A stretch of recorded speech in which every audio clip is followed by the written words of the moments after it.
Zektar's four arms moved across the holographic display with practiced ease. Data streams flowed past his yellow eyes as he reviewed the deployment files for the 100th time. The Coalition Dreadnought times, Eternal Vigilance times, hummed around him. Its massive engines pushing them toward what might be the most important battle of the war. The war against the Devourers had been going badly. 3 years of fighting, and the biomechanical monsters just kept coming. They ate entire worlds, turning everything into more of themselves. The Outer Rim was already lost. Kepler 442b was supposed to be different. It had to be different. Zektar paused at one particular file. Humans. The newest members of the Hegemony Coalition. He had heard stories about them. Whispers in the corridors of command ships and military academies. Most of what he heard made no sense. They fight themselves more than anyone else, Commander Thresh had told him last cycle. The Krexani's rocky hide had rippled with what passed for laughter among his people. Thousands of years of constant warfare. Against each other. Can you imagine? Zektar could not imagine it. His own people, the Velthari, had achieved perfect military harmony centuries ago. Every soldier knew their place. Every battle followed proven strategies. Order was everything. The door to his analysis chamber hissed open. Lieutenant Myra Dell floated in, her translucent Mindari body glowing with soft blue light. Her thoughts touched his mind gently, as was proper between military colleagues. Asterisk. The human fleet has arrived. Asterisk. Her mental voice was tinged with curiosity. Asterisk. You should see this. Asterisk. Zektar followed her to the observation deck.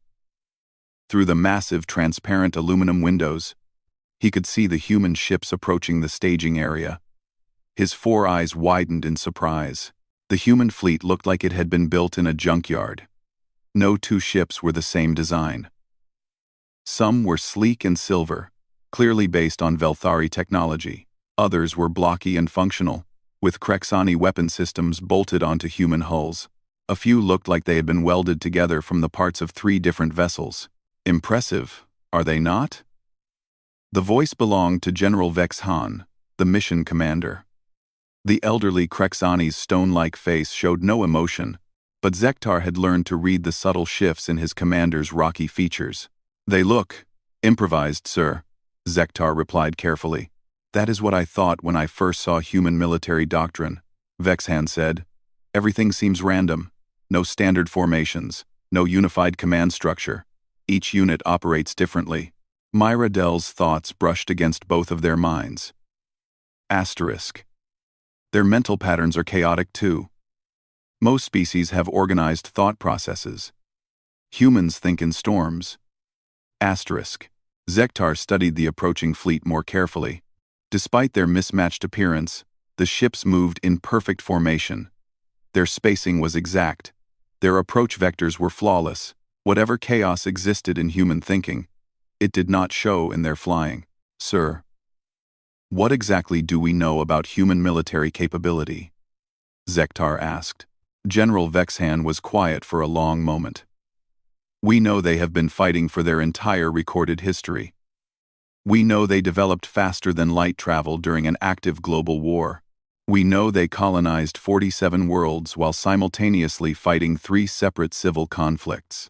That seems inefficient, Zektar observed. Does it? Does it? Vex Han turned his massive head toward the analyst. They joined the Coalition 37 standard years ago. Since then, they have participated in 42 military operations. They have never retreated from a battlefield, not once. That got Zektar's attention. In his 400 years of life, he had never heard of any species that did not retreat when faced with overwhelming odds. It was basic military sense. Live to fight another day. How is that possible? He asked. I do not know, Vexhan admitted. That is why you are here. Your job is to watch them. Learn how they fight. Figure out what makes them so. He paused, searching for the right word. Persistent. A new voice interrupted their conversation. Persistent is a good word for it. They turned to see Captain Trixnall approaching. The insectoid officer's multiple arms were folded behind his back, in the traditional Vexori greeting posture. His compound eyes glittered with something that might have been amusement. "You have fought alongside humans before, Captain?" Zektar inquired. "Once. Raid on a Devourer supply depot.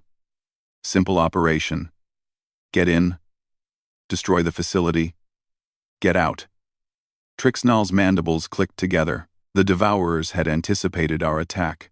They were waiting for us. What happened? Any sensible species would have withdrawn, regrouped, planned a new approach. Trixnall's clicking grew faster. The humans called it a target-rich environment and attacked anyway. The casualties must have been enormous. Myra Dell's mental voice was filled with concern. "That is the strange part," Trixnall said. "They took 30% losses in the first wave. By all military doctrine, they should have broken. Instead, they adapted. Changed tactics 3 times during the battle. Used equipment in ways it was never designed for. When our communications went down, they switched to some primitive system they called hand signals." "Did the mission succeed?" Zektar asked. "The facility was destroyed.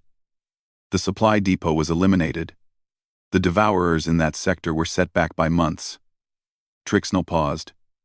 "But what I remember most was not the victory. It was what the humans did after the battle.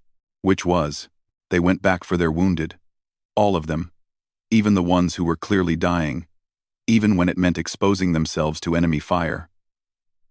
The captain's voice grew quiet. "Then they went back for ours too." Vexori soldiers they had never met before that day. General Vexhan's rocky features shifted into what Zektar recognized as deep thought. "This is why Command wants them for the Kepler 442b operation. 200,000 civilians are trapped on that world. Velthari, Mindari, Krexani, Vexori, even some human colonists." The implication was clear. Most species would write off civilians as an acceptable loss if it meant preserving military assets. It was cold, but logical. Resources were limited. Choices had to be made.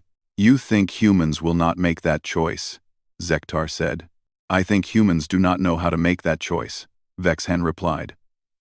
"From what I have observed, they seem incapable of abandoning people.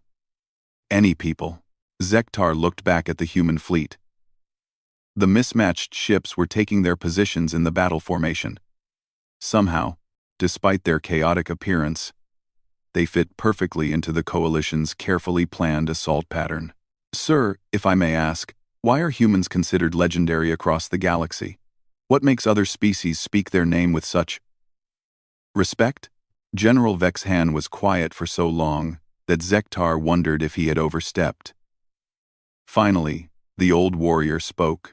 "Because, Analyst Zektar, in a galaxy full of species that fight when victory is certain, humans fight when victory is impossible. And somehow, they often win anyway."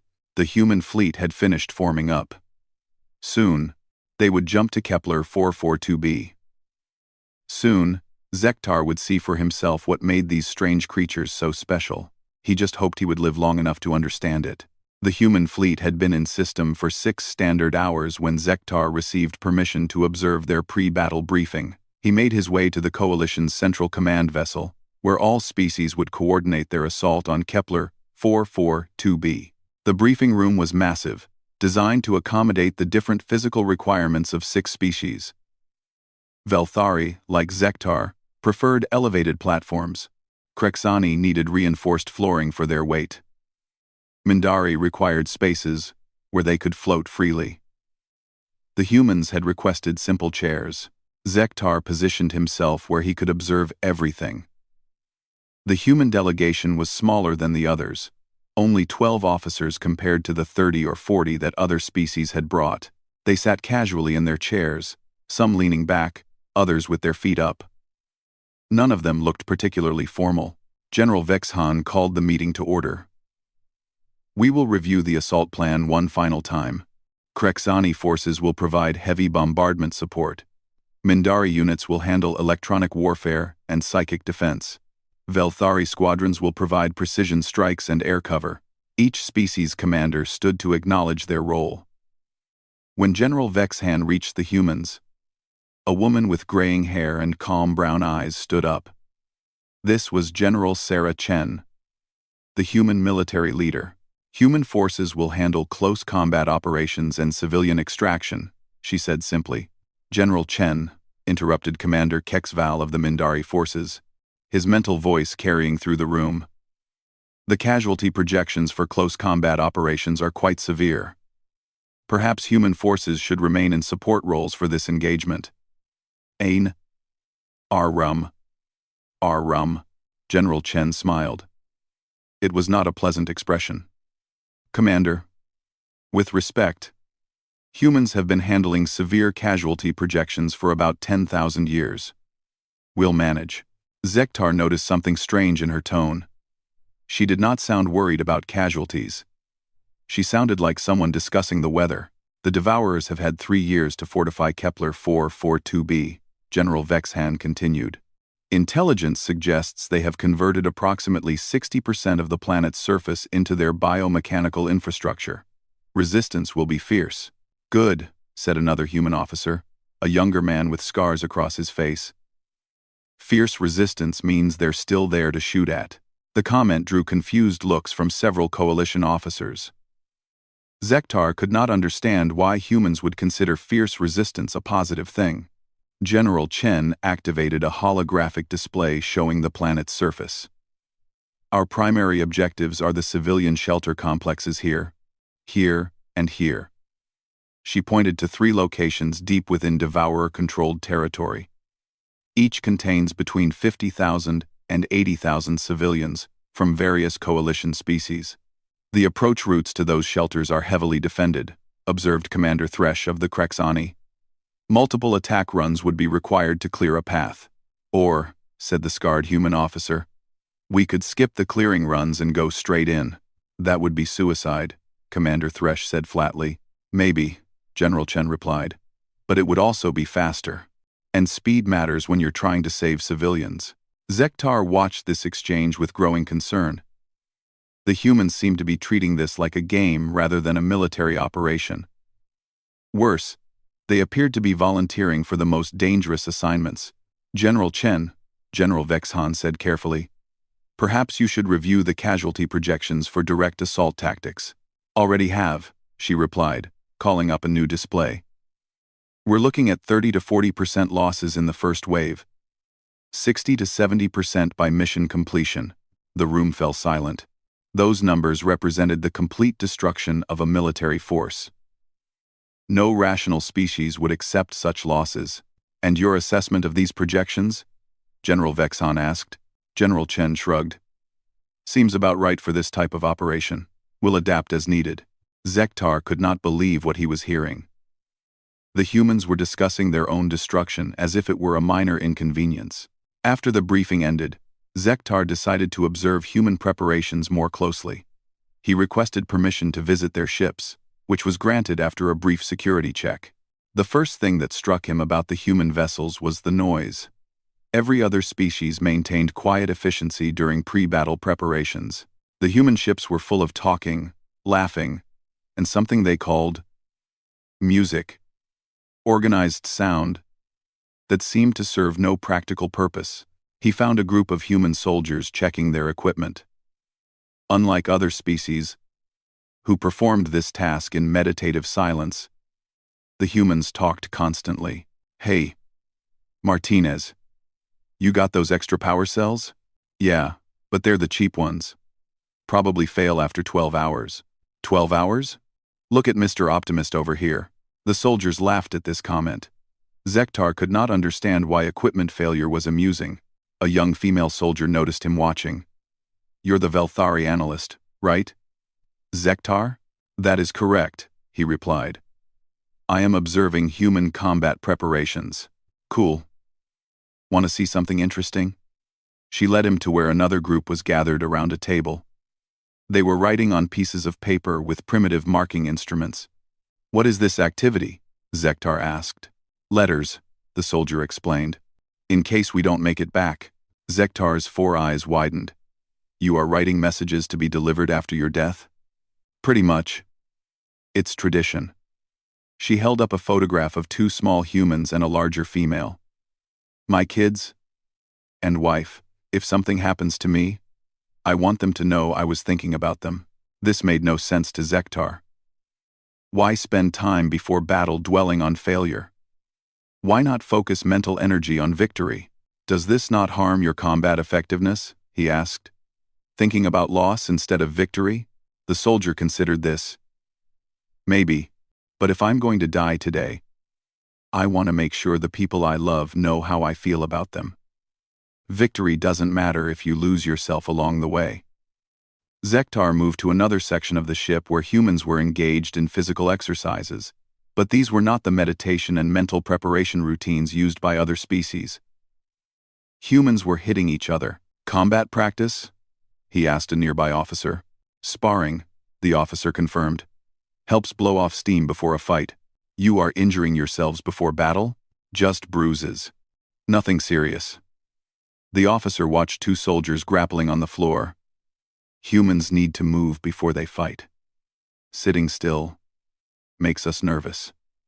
Everything Zektar observed seemed to violate basic military principles. Humans were loud when they should be quiet, active when they should be restful, emotional when they should be logical. His confusion deepened when he witnessed the pre-battle ritual. All coalition forces gathered for the traditional meditation period. 30 minutes of silence to center the mind and prepare for combat. The humans did not meditate. Instead, they put devices in their ears and closed their eyes. But instead of peaceful silence, Zektar could hear the music leaking from their devices. Loud, rhythmic, aggressive sound that made their heart rates increase rather than decrease. He approached General Chen, who was standing with her eyes closed, head moving slightly to an unheard rhythm. General, if I may ask, why do humans not follow standard pre-combat meditation protocols? She opened her eyes and removed the device from her ear. Because meditation calms you down. Before a fight, we want to be wound up. That seems counterproductive. Maybe for your species. For humans, being calm in combat is dangerous. We need that edge, that energy. Fear keeps us alive. You use fear as a weapon?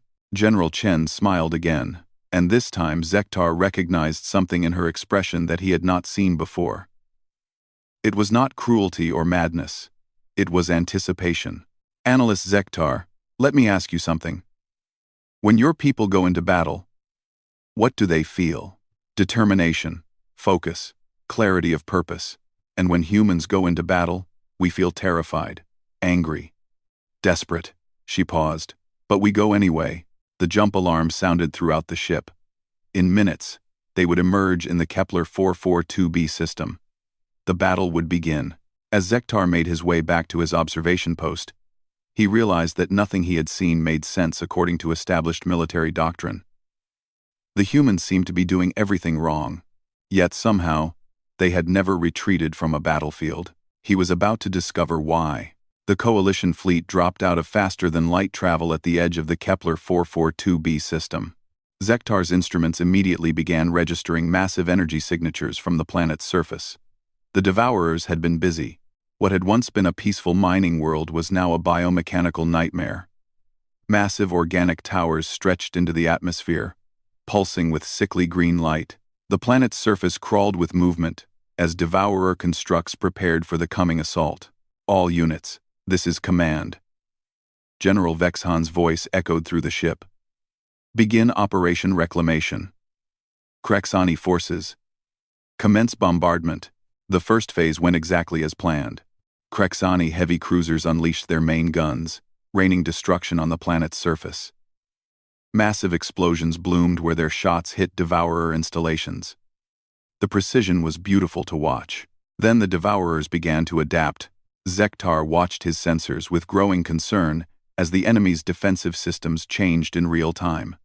Energy shields appeared where none had existed moments before. Weapons that had been vulnerable suddenly became armored. The Devourer constructs were learning from each attack and evolving countermeasures. Mindari units, begin electronic warfare protocols, General Vexhan ordered. Commander Kexval and his psychic warriors reached out with their minds, attempting to disrupt Devourer communications. For a brief moment, the enemy's coordination faltered. Then, something unexpected happened. The Devourers began broadcasting psychic attacks of their own. Zektar felt it like a cold spike through his brain. Images of death and destruction flooded his mind. Visions of his homeworld burning, his family dying, everything he cared about turning to ash. Around him, coalition officers staggered as the psychic assault hit them. The Mindari forces were hit hardest. Being naturally psychic made them more vulnerable to mental attacks. One by one, Zektar watched the glowing forms of Mindari officers collapse as their minds were overwhelmed. All Mindari units, withdraw to shielded positions, Commander Kexval ordered, his mental voice weak and strained. The carefully planned assault was falling apart. Krexani bombardment was losing effectiveness as the Devourers adapted. Mindari forces were neutralized by psychic attacks. Velthari precision strikes were being countered by rapidly evolving defenses. Then Zektar heard something that made no sense. Laughter. He checked his communications array and found it was coming from the human frequency. Actual laughter, in the middle of a failing military operation. "Well, this is fun," came General Chen's voice over the command channel. "Devourers want to play rough? Let's play rough." General Chen, recommended course of action? General Vexhan asked. "We go in anyway. The psychic attacks are neutralizing our forces. A direct assault would be suicide. Only if you're susceptible to psychic attacks," General Chen replied. "Humans aren't." Zektar quickly checked his readings. It was true. While every other species in the coalition was being affected by the Devourer's mental assault, the human biosignatures remained completely stable. "How is this possible?" he asked aloud. Lieutenant Myradell, who was huddled in a corner trying to block out the psychic attacks, managed to send a weak thought. Asterisk. Human minds are different. Chaotic. The psychic attacks cannot find purchase. Asterisk.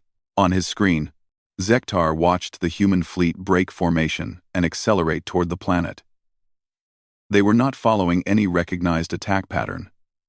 Instead, each ship seemed to be choosing its own approach vector. "Human units, report your attack plans," General Vexhan ordered. "Plan?" came a voice from one of the human captains. "We're making it up as we go." This was military madness. No species attacked without a plan. No rational military force charged into an evolving defensive network without coordination. The humans did it anyway. Zektar watched in fascination as the human ships dove toward the planet's surface.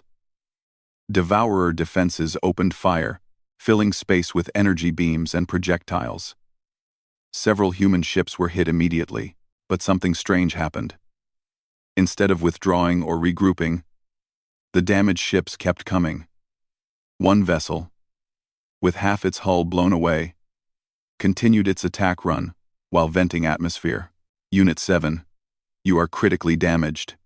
General Chen's voice came over the radio. "Abort your run." "Negative, command. We can still shoot." Zektar watched the damaged ship slam into a Devourer installation, taking out a defensive tower in a massive explosion. The crew had to have known it was a suicide run. "Why?" he asked aloud. "Why would they do that?" The answer came from an unexpected source. Captain Trixnall, monitoring from his own ship, clicked his mandibles thoughtfully. "Because humans do not calculate acceptable losses the way we do. They calculate acceptable victories." When experienced, more human ships were reaching the planet's surface now, and Zektar began to see why their chaotic approach was actually working. The Devourers had adapted to counter organized, predictable attacks. But the humans were not organized or predictable. One human unit landed far from any strategic objective and began attacking a seemingly random installation. When the Devourers adapted their defenses to counter that attack, a different human unit would strike somewhere else entirely, with completely different weapons and tactics. The enemy's evolutionary adaptation system could not keep up with the constant changes in human strategy. Every time the Devourers evolved a countermeasure, the humans were already doing something else. "Brilliant," Zektar whispered. "They are not fighting with tactics. They are fighting with chaos. But the cost was horrific. Zektar's casualty reports showed human losses mounting at an alarming rate. 30%, 40%, 50%. Numbers that should have caused any reasonable force to retreat. The humans kept fighting. Unit 12, your position is being overrun. General Chen radioed. Copy that command. Running low on ammunition. Orders to withdraw? Negative. Send more ammunition. Zektar stared at his screens in disbelief. A human unit that was being overwhelmed by enemy forces was requesting more weapons instead of extraction. General Chen, General Vexhan called. Perhaps it is time to consider tactical withdrawal. Casualties are becoming severe. Can't do that, General. We've got civilians down there. The rescue mission has not yet begun. Your forces are not in position. Doesn't matter. As long as there are people trapped on this planet, we keep fighting. The battle continued for hours. Zektar watched human units get cut off behind enemy lines, only to continue operating independently. He saw human soldiers with severe injuries, refusing medical evacuation.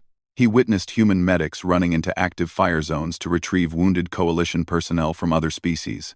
The most incredible moment came when a human sergeant, his left arm severed by devourer weapons, continued operating a heavy gun using only his right hand, while another soldier fed ammunition into the weapon. The man was laughing while he did it.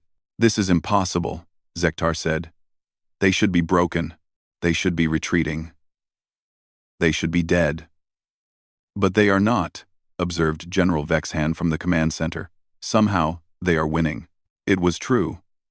Despite the casualties, despite the chaos, despite doing everything wrong according to military doctrine, the humans were actually succeeding. Devourer installations were falling. Defensive networks were collapsing. The enemy's adaptation systems were overwhelmed by the sheer randomness of human tactics. And then Zektar realized something that changed his understanding of warfare forever. The humans were not succeeding despite their chaos. They were succeeding because of it. Their willingness to take casualties meant they could press attacks that other species would abandon. Their emotional volatility made them immune to psychic manipulation. Their tendency to fight each other had taught them to fight adaptable enemies. Most importantly, their refusal to calculate acceptable losses meant they would never stop fighting as long as innocent lives were at stake. Lieutenant Myradel, Zektar called to the Mindari officer. Can you read human thoughts during combat? She concentrated for a moment, her translucent form flickering with effort. Asterisk, I can touch the surface thoughts. They are strange. Asterisk. How so? Asterisk. They are afraid. Terrified. Actually. They know they might die. But they are not thinking about victory or defeat. They are thinking about the civilians. About getting them home safely. Asterisk. Zektar looked back at his displays, where human forces were fighting through impossible odds to reach the shelter complexes. They were not fighting for glory or conquest. They were fighting for people they had never met. For the first time in his 400 years of life, Zektar began to understand why humans were legendary across the galaxy. They were not the strongest species.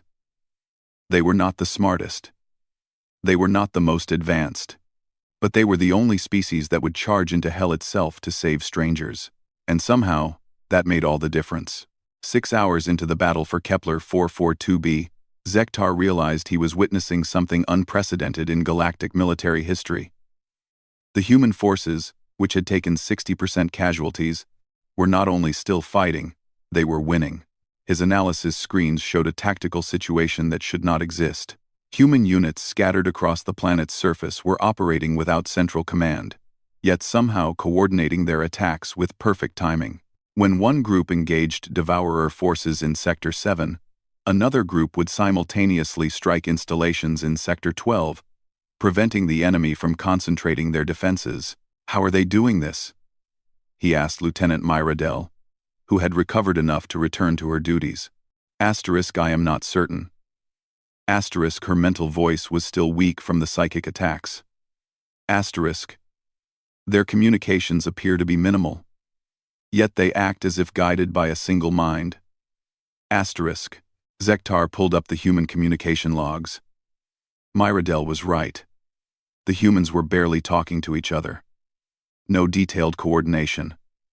No complex battle plans. Just brief, simple messages. Tiger 6.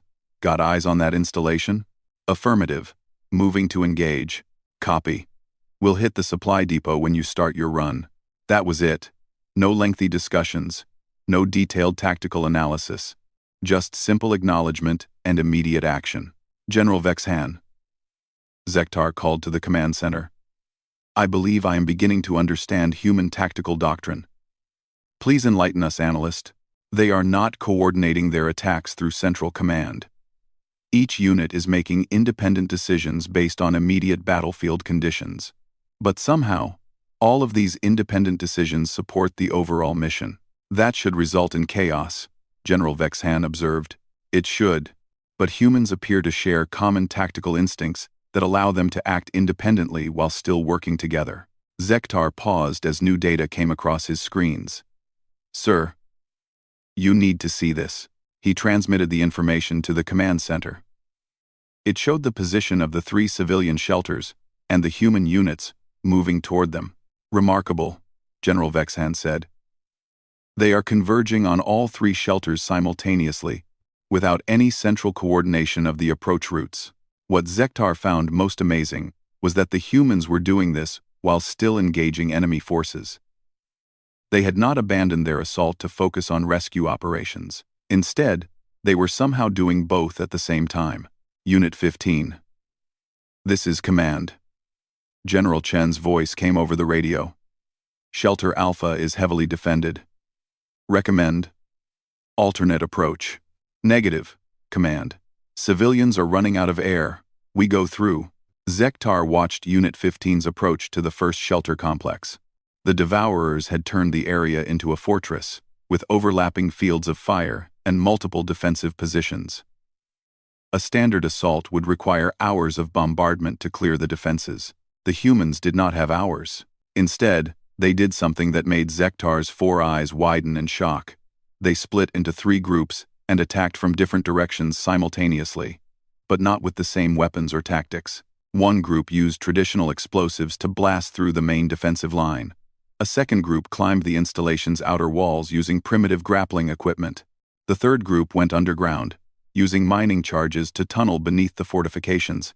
The Devourer defenses, designed to counter coordinated assaults, could not adapt quickly enough to handle 3 completely different attack methods happening at once.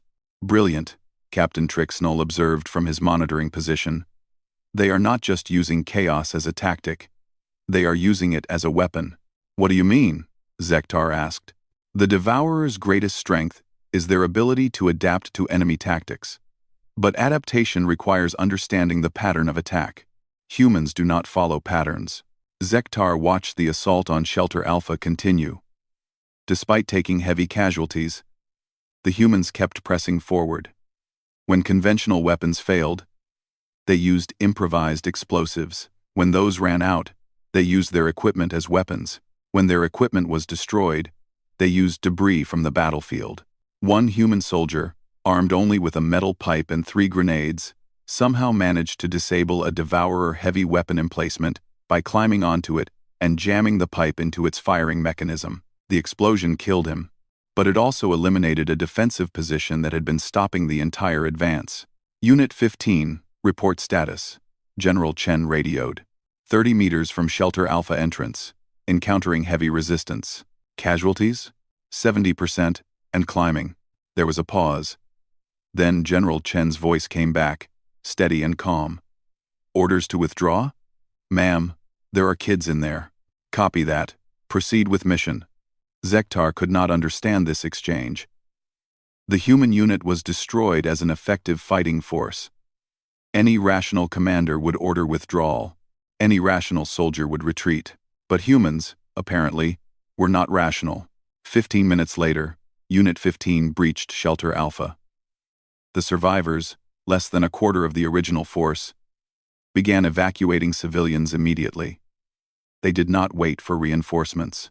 They did not secure the area. They just started getting people out. Shelter Alpha is open, came the report. Beginning evacuation of civilians.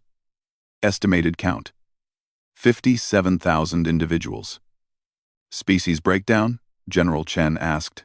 Velthari, Krexani, Mindari, Vexori, and human families. Mixed groups. Zektar noticed something important in that report. The humans had not prioritized the evacuation of their own species. They were rescuing everyone equally. The same pattern repeated at shelters Beta and Gamma. Human units taking massive casualties to reach civilian populations, then immediately beginning evacuation operations without regard for their own safety or tactical position. But something else was happening that Zektar found even more remarkable. As news of the successful shelter breaches spread, other coalition forces began rallying to support the human positions. Krexani heavy weapons teams moved to provide fire support for the evacuation routes. Velthari fighters began flying close air support missions. Even the damaged Mindari units contributed what psychic abilities they could to coordinate the rescue efforts. Lieutenant Myradel, Zektar observed, the other coalition forces are abandoning their assigned positions to support human operations. Asterisk. Yes, asterisk. Her mental voice carried a note of wonder. Asterisk. It is extraordinary. No orders have been given. Each species is simply choosing to support the rescue mission. Asterisk. Why? Asterisk. Because the humans have shown that the mission is possible. They have proven that the shelters can be reached, that the civilians can be saved. Other species follow examples of success. Asterisk. Zektar realized that this was perhaps the humans' greatest tactical advantage. Their willingness to attempt impossible missions inspired other species to believe those missions could succeed. The evacuation continued for 3 more hours. Zektar watched human medics treating wounded civilians from every species. He saw human engineers jury-rigging transportation for elderly Krexani, who could not move quickly. He observed human soldiers giving their own food and water to frightened Mindari children. The most incredible moment came when a group of human soldiers encountered a devourer construct that had been damaged in the fighting. Instead of destroying it, they tried to communicate with it. What are they doing? General Vexhan asked when he saw the report. Zektar checked the feed from the ground. It appears they are attempting to render medical aid to a wounded enemy. That is, General Vexhan paused, searching for words. That is not tactically sound. No, sir, it is not. But it appears to be very human. The damaged devourer construct, instead of attacking its rescuers, began transmitting information about civilian locations that the humans had not yet discovered. It was the first time in the war that a devourer had cooperated with coalition forces. Zektar, General Vexhan called. Your analysis of human combat effectiveness? Zektar looked at his data. Human casualties were approaching 80%.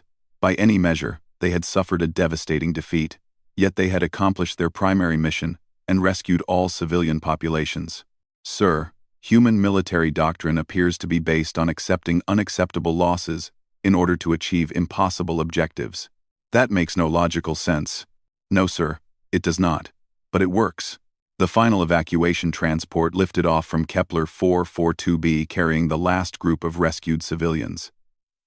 The planet's surface was littered with the wreckage of human equipment and the graves of human soldiers. But 57,000 civilians from 6 different species were alive because humans had refused to calculate the cost of saving them. As Zektar prepared his preliminary battle report, he realized that everything he thought he understood about warfare had been wrong. Victory was not about minimizing losses or maximizing tactical advantage. Sometimes, victory was simply about refusing to give up when everyone else would, and humans, apparently, never gave up. 3 days after the battle for Kepler 442b, Zektar stood in the medical bay of the Times Eternal Vigilance asterisk, watching something that challenged everything he thought he knew about military protocol. Human soldiers with severe injuries were refusing medical priority. Instead, they were insisting that coalition personnel from other species be treated first. A human sergeant with a shattered leg was arguing with Velthari medics about treating a Krexani engineer who had only minor cuts.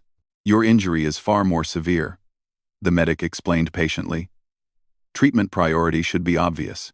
The big guy's got family waiting for him, the sergeant replied, pointing to the Krexani. I'm just one person. Treat him first. Zektar had never seen behavior like this from any species. Self-preservation was a universal instinct. Yet humans seemed to actively work against it. He made his way to the reconstruction bay, where human engineers were working around the clock to repair damage to Coalition vessels. Not just their own ships. They were fixing Velthari navigation systems, Krexani weapons arrays, and Mindari communication equipment. Why? He asked Captain Sarah Mitchell, one of the human engineering officers. Why what?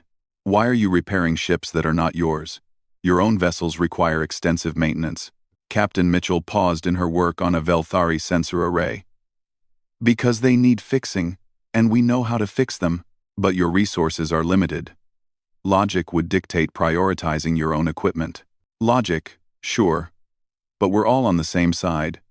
If their ships work better, everyone's safer in the next fight. Zektar found this reasoning incomprehensible.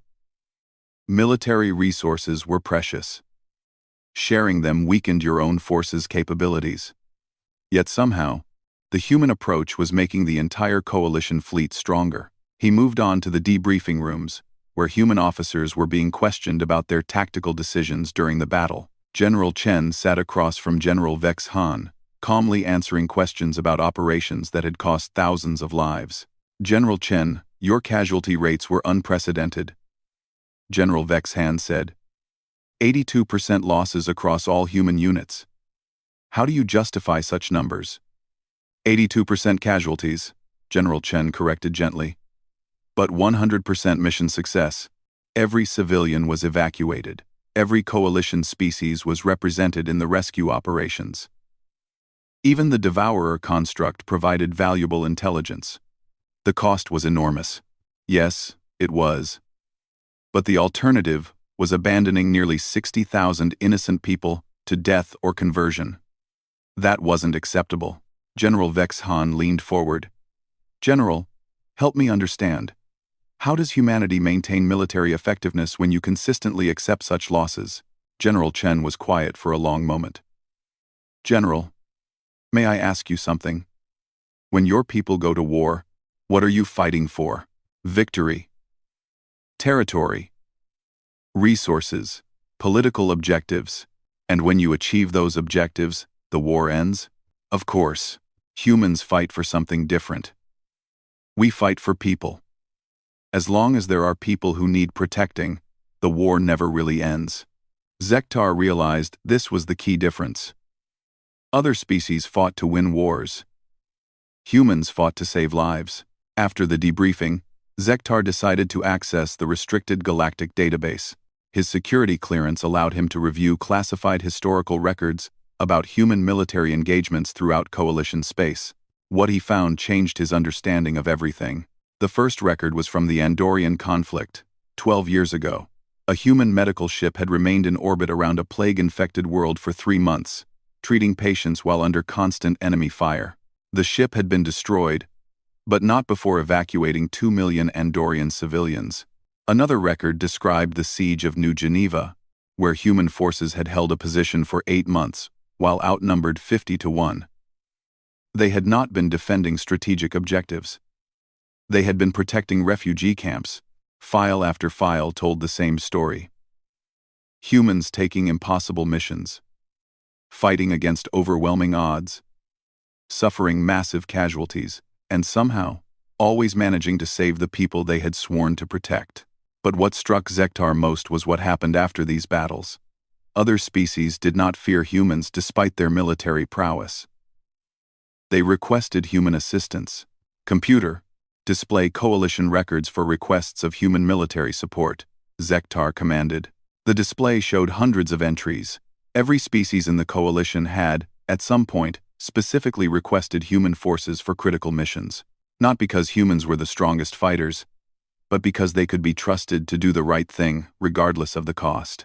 Zektar found a personal message in the files, sent by a Mindari commander to Coalition headquarters 3 years ago. Asterisk. Request immediate deployment of human forces to Epsilon Sector.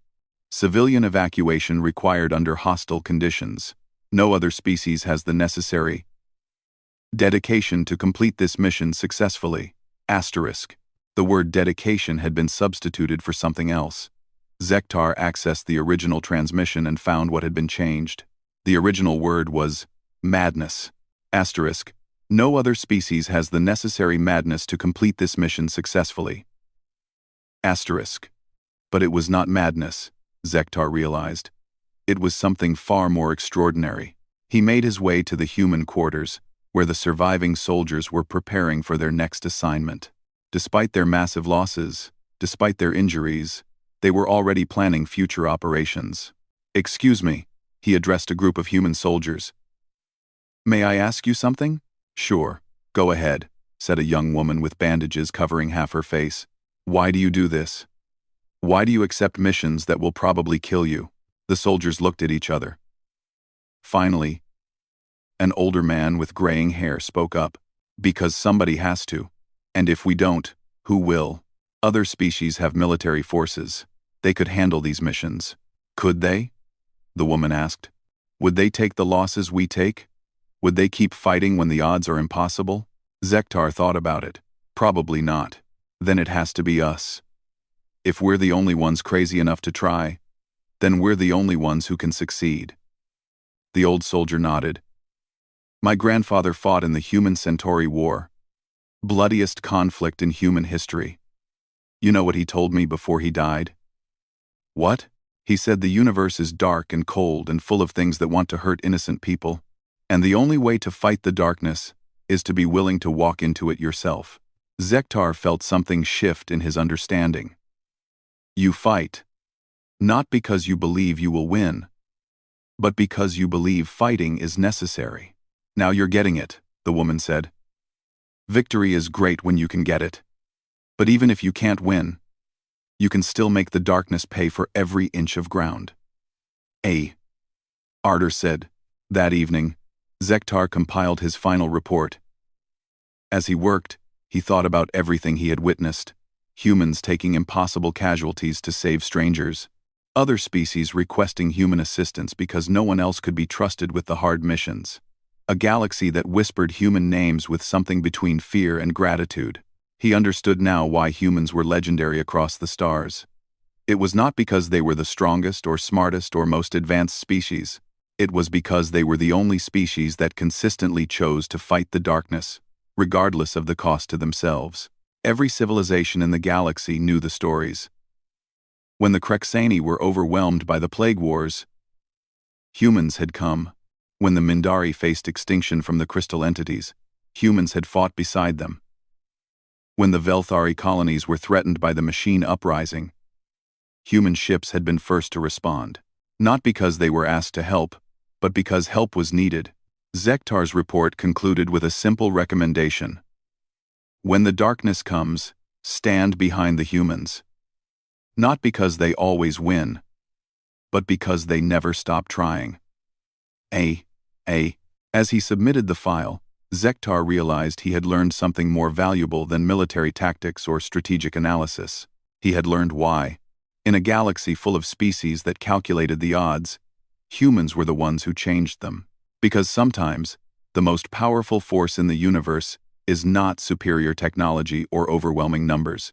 Sometimes, it is simply the refusal to accept that some things cannot be done. And humans, more than any species he had ever studied, refused to accept the impossible. That was why their names echoed across the stars. That was why, when the darkness came, everyone looked to them, not because they were fearless, but because they were afraid, and they fought anyway.